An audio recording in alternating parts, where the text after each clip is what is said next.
El sueño de la inmortalidad, o al menos de una vida sin límites físicos, ha perseguido a la humanidad desde siempre.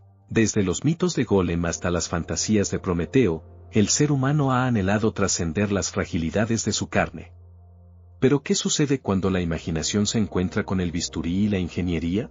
¿Qué horrores y maravillas nacen cuando intentamos sustituir las maravillas biológicas con engranajes, tubos y válvulas? Hoy, en Fondo Narrado, volvemos al archivo 001, Biología corrupta, para desentrañar la macabra y heroica historia de los órganos artificiales y los primeros trasplantes. Una odisea de audacia médica, fallos desgarradores y una lucha implacable contra los límites de la vida y la muerte. Los albores, de la mitología a la sutura primitiva. La idea de reemplazar partes del cuerpo es tan antigua como la civilización misma. Los egipcios ya fabricaban prótesis rudimentarias, como dedos de madera o narices postizas, aunque éstas eran más cosméticas que funcionales. Los guerreros perdían extremidades y las reemplazaban con ganchos o estacas, pero eran meros apéndices. Siglo III a.C., India, Susruta y la rinoplastia. Quizás el primer atisbo de trasplante funcional lo encontramos en la antigua India, con el médico Susruta. Su tratado Susruta Samhita, circa 600 a.C. a 300 después de Cristo, describe detalladamente técnicas de rinoplastia. No era un trasplante de órgano interno, sino una reconstrucción. Se tomaba un colgajo de piel de la mejilla o la frente del propio paciente para reconstruir una nariz mutilada, a menudo como castigo. Era autotrasplante de tejido, un concepto revolucionario para la época, demostrando la capacidad del cuerpo para aceptar su propio tejido. El mito de los santos Cosme y Damián, siglo III después de Cristo. La leyenda cristiana de los santos Cosme y Damián es quizás la primera narrativa de un senotrasplante exitoso. Se cuenta que estos dos hermanos médicos, martirizados bajo el emperador Diocleciano, realizaron un milagro póstumo. Trasplantaron la pierna de un etíope negro recién fallecido a un sacristán blanco que sufría de gangrena. La iconografía de este trasplante, mostrando la pierna oscura unida al cuerpo blanco, es una imagen poderosa que habla del anhelo humano por reparar lo irreparable, aunque fuera por medios divinos. Este mito perduraría durante siglos, alimentando la imaginación. El Renacimiento y los injertos de piel. Con el Renacimiento y el resurgir del estudio de la anatomía, llegaron los primeros intentos documentados de injertos de tejido. Gasparo Tagliacozzi, 1545 a 1599, un cirujano italiano de Bolonia, es famoso por sus trabajos en reconstrucción nasal. Utilizaba colgajos de piel del brazo del propio paciente, que se mantenían unidos a la nariz por semanas hasta que se establecía el suministro sanguíneo, antes de ser finalmente separados. Su obra de Curtorum Chirurgia per Incitione 1597 es un hito. Aunque seguía siendo autotrasplante, demostró la viabilidad de mover tejido vivo de una parte a otra del mismo cuerpo. También observó, y dejó constancia de ello, el rechazo cuando intentaba injertar piel de una persona a otra, un fenómeno que no se entendería científicamente hasta mucho después. La era experimental, costuras y quimeras del siglo XX. El siglo XX, con el avance de la anestesia, la antisepsia y, crucialmente, las técnicas de sutura vascular, abrió la puerta a los trasplantes de órganos completos y a la invención de sustitutos mecánicos.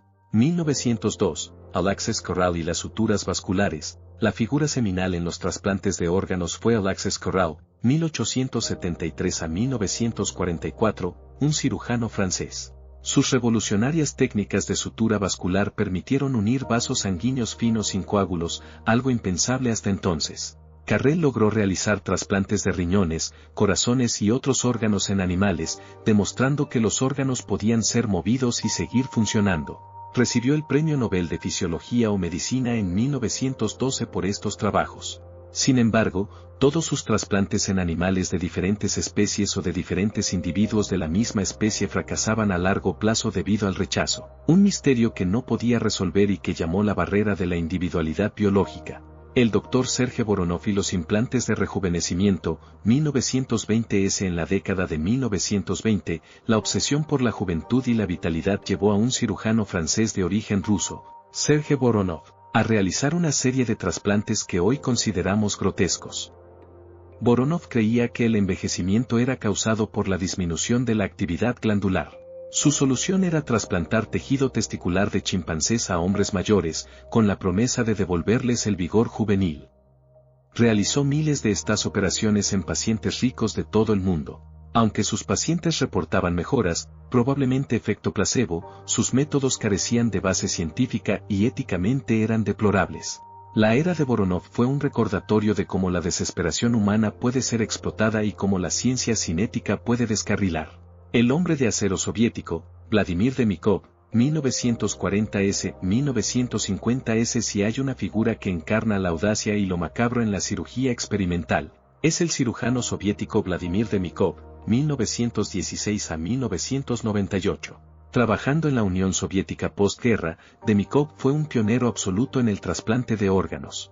No solo realizó los primeros trasplantes de corazón y pulmón en animales, sino que también experimentó con trasplantes de cabeza.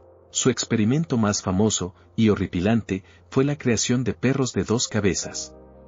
En 1954, Demikov trasplantó la cabeza y las patas delanteras de un cachorro a la nuca de un perro pastor alemán adulto. Ambos animales podían moverse, comer y reaccionar. El segundo perro incluso podía beber leche. Estos experimentos, aunque éticamente cuestionables y con una supervivencia muy limitada, demostraron la viabilidad quirúrgica de conectar sistemas circulatorios complejos. La comunidad científica occidental se horrorizó, pero Demikov demostró que se podía hacer. Su trabajo, aunque brutal, sentó las bases para el desarrollo de los trasplantes de órganos en humanos. Los primeros trasplantes humanos, fracasos heroicos y éxitos dolorosos. La valentía de los cirujanos y la desesperación de los pacientes llevaron los trasplantes al siguiente nivel, el cuerpo humano.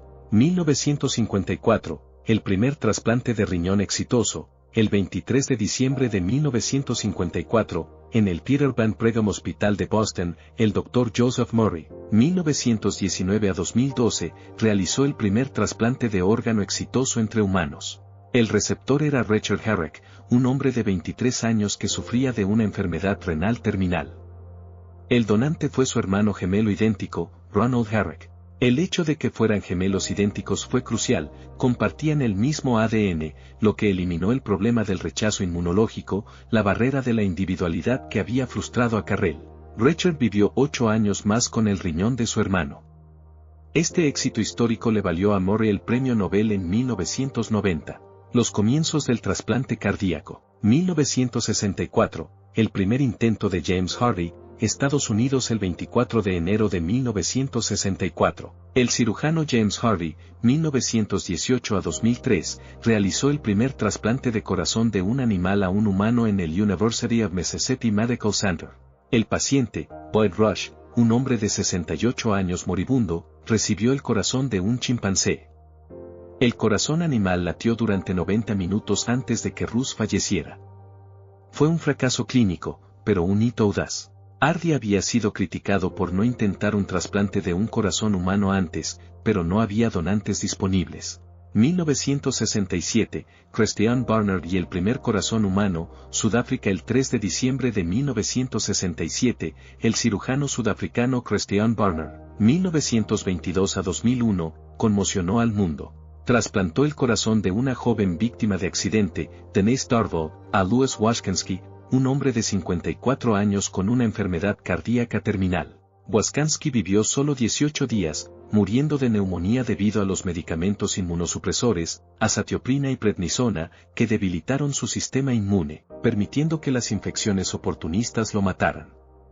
A pesar de la corta supervivencia, el trasplante fue considerado un éxito técnico masivo. La audacia de Barnard le valió fama mundial y desató una carrera global por el trasplante cardíaco. La época de hielo de los trasplantes, finales de los 60, principios de los 70. Tras el éxito mediático de Barnard, muchos cirujanos se lanzaron a realizar trasplantes cardíacos. Sin embargo, la ciencia no estaba lista. La falta de un inmunosupresor eficaz significaba que la mayoría de los pacientes morían rápidamente por rechazo o infecciones oportunistas. La tasa de éxito era tan baja que muchos programas de trasplante se detuvieron. Fue una época de hielo donde la esperanza se congeló en la frustración. 4. Órganos artificiales, el sueño del reemplazo mecánico. Mientras los trasplantes lidiaban con el rechazo, otra rama de la ciencia intentaba un camino diferente, crear órganos desde cero.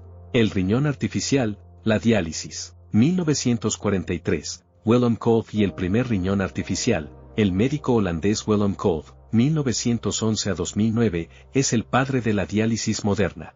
Durante la ocupación nazi en Holanda, y con recursos limitadísimos, Kolff construyó el primer riñón artificial funcional usando latas de jugo de naranja, salchichas y celofán.